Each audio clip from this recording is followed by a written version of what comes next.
What are we to make of Jesus' words when he says, don't let people see your good deeds?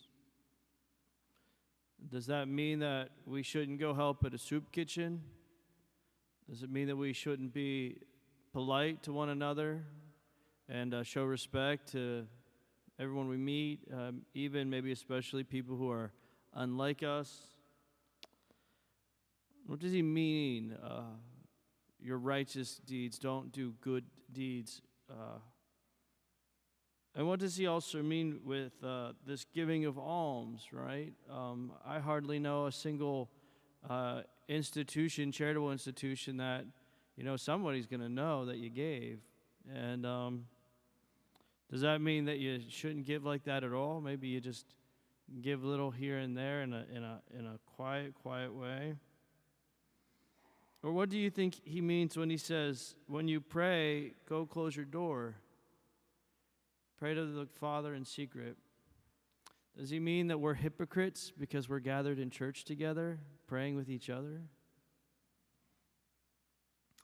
And whenever he says that when you fast, make sure or do your best that your appearance doesn't look like you're fasting, but then here we are on a fast day, putting ashes on our forehead. Right?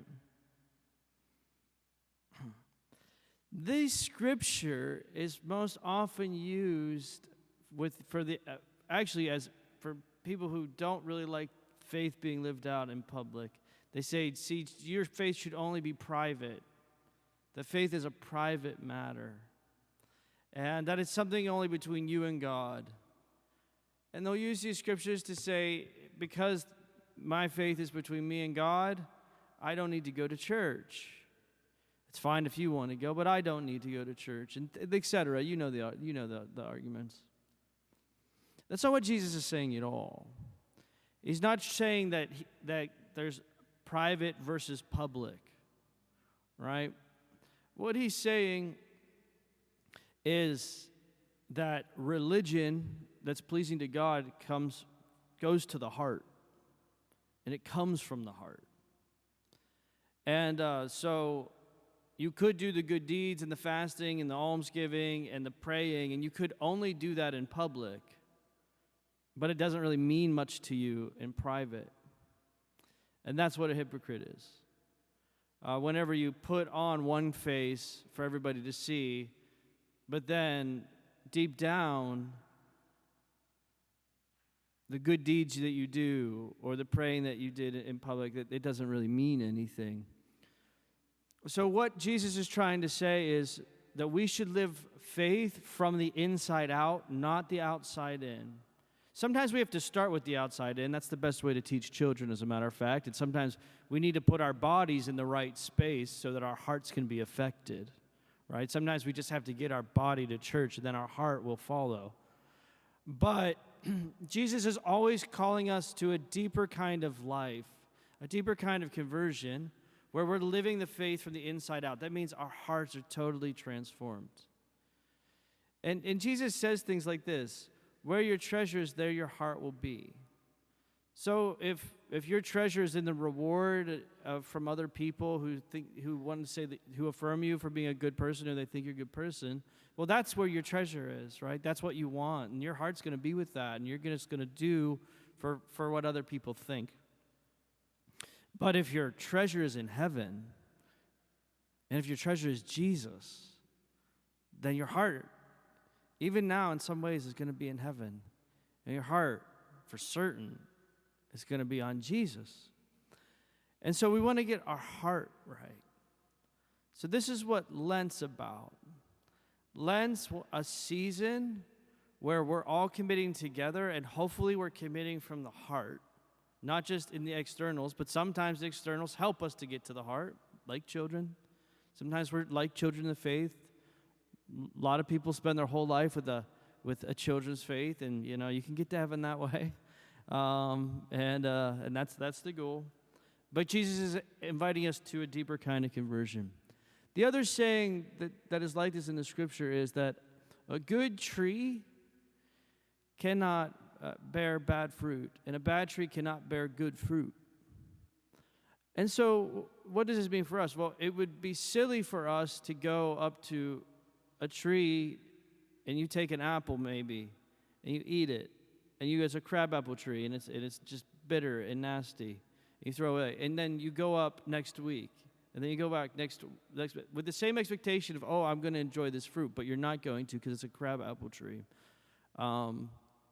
Or you're going to, even more obvious, right, is, man, I would really like an orange. I really need an orange. And so I'm going to go get an orange off an orange tree, and then you see the first tree that you find, and that's an apple tree, and you grab an apple from it. And you're like, well, and you bite it, and it's, oh, this is not an orange, right? This is what I'm trying to say. The reason a crabapple tree is different than an apple tree that you want to eat from is, I know some crab apples are good. Don't get me wrong. But just follow me the best you can. The fruit depends on the roots. The fruit depends on what kind of tree that is, right? So if you're looking for an orange, well, you can't go up to a tree that has the roots of an apple tree. You're not going to get an orange that way. So Jesus compares us to trees. A good tree bears good fruit, and a bad tree bears bad fruit. And so it's pretty common in our lives, I think, to be like, man, why do I act like that? Why did I treat that person like that?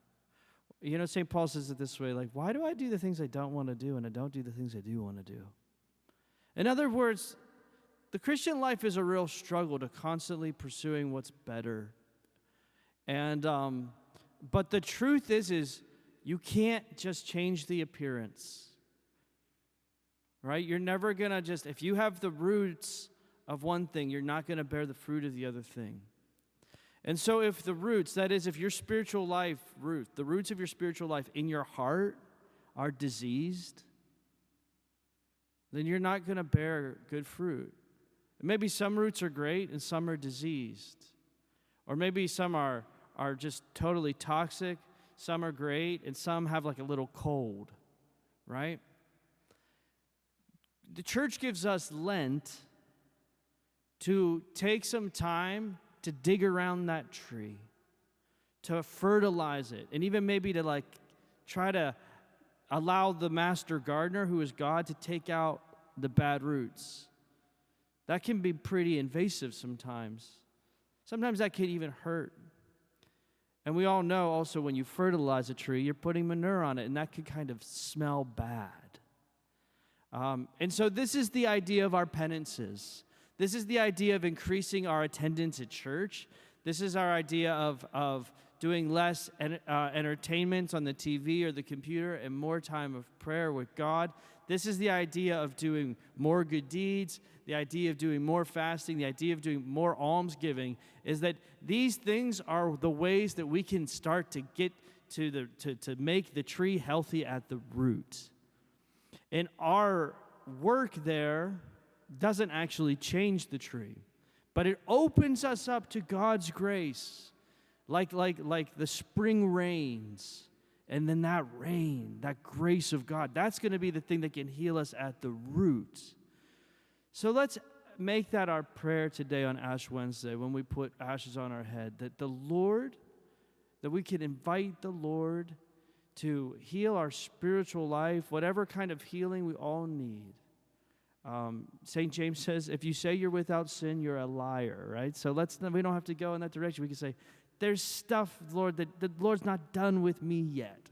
He has more to work in, and until I'm on the other side, I'm going to be imperfect. And he wants to not just make me a better person, but he wants to heal me at the root so that I enjoy greater union with him. The last word of this, we're preparing for Easter. We're not just doing this for no reason. God has so many abundant graces and blessings to pour out on you when he rises when we celebrate his resurrection from the dead again in 40 days.